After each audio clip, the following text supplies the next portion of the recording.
Assalamualaikum warahmatullahi wabarakatuh. Apa kabar anak-anak? Semoga pada kesempatan hari ini semuanya pada sehat. Baiklah, sebelum belajar marilah kita berdoa. Amin. Jangan lupa isi absen di kolom komentar menyebutkan nama dan kelas. Jangan lupa subscribe, tekan tombol loncengnya agar supaya kalian cepat mendapatkan pemberitahuan video-video pembelajaran selanjutnya. Pembelajaran kali ini Bapak akan menjelaskan masuknya kebudayaan Hindu-Buddha di Indonesia. Tujuan pembelajaran mendeskripsikan perkembangan masyarakat Indonesia pada masa Hindu-Buddha. Baiklah, kita mulai. Jalur pelayaran India ke Cina. Hubungan dagang antara India dan Cina semula dilakukan melalui jalur darat yang disebut dengan jalur sutra. Jalur ini membentang dari Cina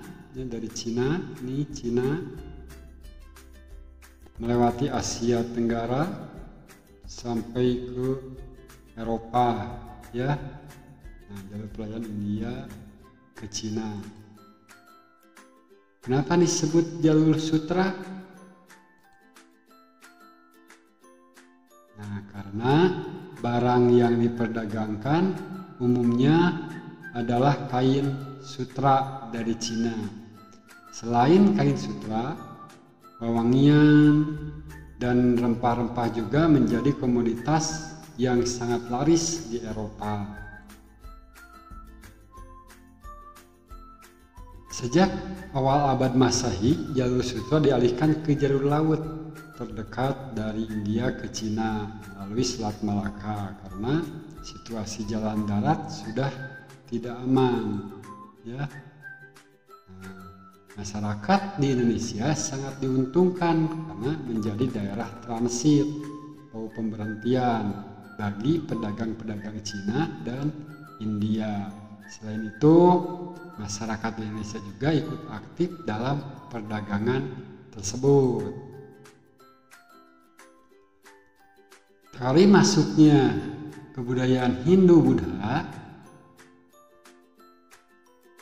Yang pertama, teori Waisa, ya, Jekrom.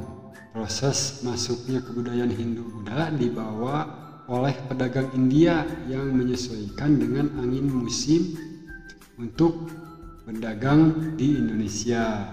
Dalam waktu tertentu, para pedagang menetap di Indonesia sehingga memungkinkan terjadinya perkawinan dengan perempuan-perempuan pribumi, yaitu menurut Jekrom, teori Waisa. Teori kesatria, ya, yang pertama, Cetzeberg menjelaskan bahwa golongan kesatria dari India ini ada yang terlibat konflik dalam permasalahan perebutan kekuasaan di Indonesia. Bantuan yang diberikan oleh para kesatria ini sedikit banyak membantu kemenangan. Sebagai hadiahnya, di antara mereka yang kemudian dinikahkan dengan salah satu putri dari kepala suku atau kelompok yang dibantunya. Yang kedua, menurut Mukherjee juga mengatakan bahwa golongan kesatria membawa pengaruh kebudayaan Hindu-Buddha ke Indonesia, ya. Para kesatria ini selanjutnya membangun koloni-koloni yang berkembang menjadi sebuah kerajaan. Nah, yang ketiga, sekitar abad ke-5, ada di antara para keluarga kerajaan di India Selatan melarikan diri ke Indonesia sewaktu kerajaannya mengalami kehancuran. Mereka itu nantinya mendirikan kerajaan di Indonesia, ya, menurut J.L. Muns. Nah, itu teori kesatria, ya.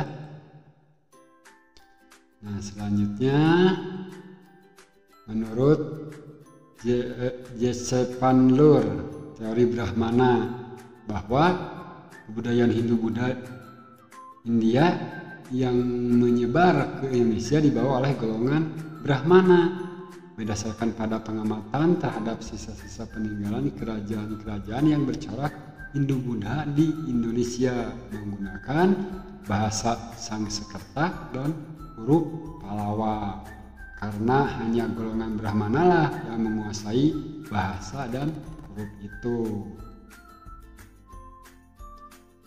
Nah, selanjutnya menurut F.D. Bors, teori arus balik menjelaskan peran aktif dari orang-orang Indonesia yang mengembangkan kebudayaan Hindu-Buddha di Indonesia. Teori ini menyebutkan bahwa banyak pemuda Indonesia yang belajar agama Hindu-Buddha ke India. Setelah memperoleh ilmu yang banyak, mereka kembali ke Indonesia untuk menyebarkannya.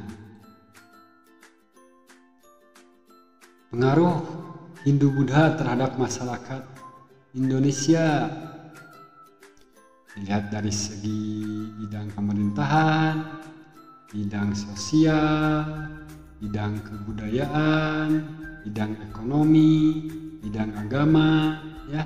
Marilah kita bahas satu persatu. Bidang pemerintahan, kedudukan kepala suku diganti oleh raja, seperti halnya di India. Kedudukan raja tidak lagi dipilih oleh rakyatnya, akan tetapi diturunkan secara turun-temurun karena dianggap sebagai keturunan dewa dan dianggap sebagai puncak dari segala hal dalam negara, yaitu bidang pemerintahan. Bidang sosial, muncul sistem kasta, perbedaan kelompok masyarakat berdasarkan fungsinya, ya. Ada golongan Brahmana terdiri dari para pendeta, golongan ksatria, ya, para bangsawan, prajurit, golongan waisya, pedagang dan bertani, ya, petani, golongan sudra, ya, rakyat biasa.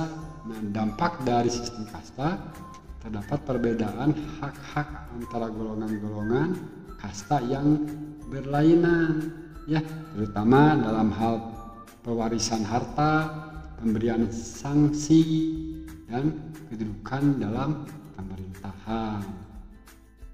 Selanjutnya, bidang ekonomi, munculnya pusat-pusat perdagangan yang berkembang menjadi pusat kerajaan sejak terbentuknya jalur perdagangan.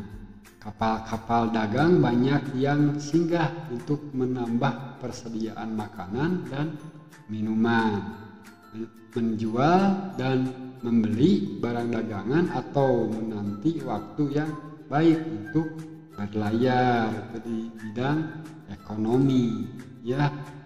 Nah, selanjutnya di bidang agama, berkembangnya pusat kerajaan dan pusat penyebaran Hindu-Buddha ke wilayah, ya, ke berbagai wilayah. Meskipun demikian, sistem kepercayaan terhadap roh halus yang sudah berkembang sejak masa praaksara tidak punah. Itu bidang agama, ya.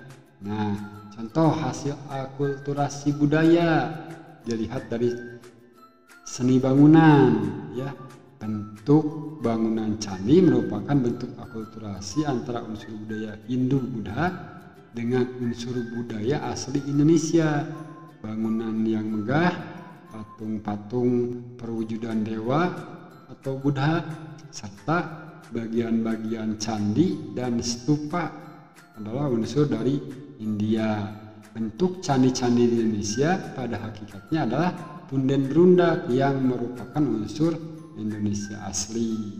Dari segi sastra dan aksara, berkembangnya karya sastra terutama yang bersumber dari Mahabharata dan Ramayana melahirkan seni pertunjukan wayang kulit.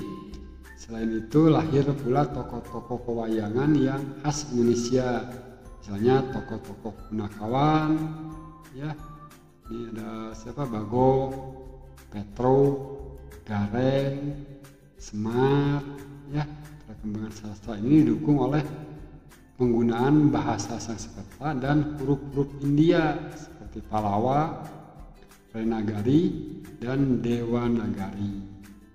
Seni rupa ya, dan seni ukir, relief atau seni ukir yang dipahatkan pada bagian dinding Candi Prambanan, Candi Borobudur ya, merupakan hasil akulturasi budaya Hindu-Buddha.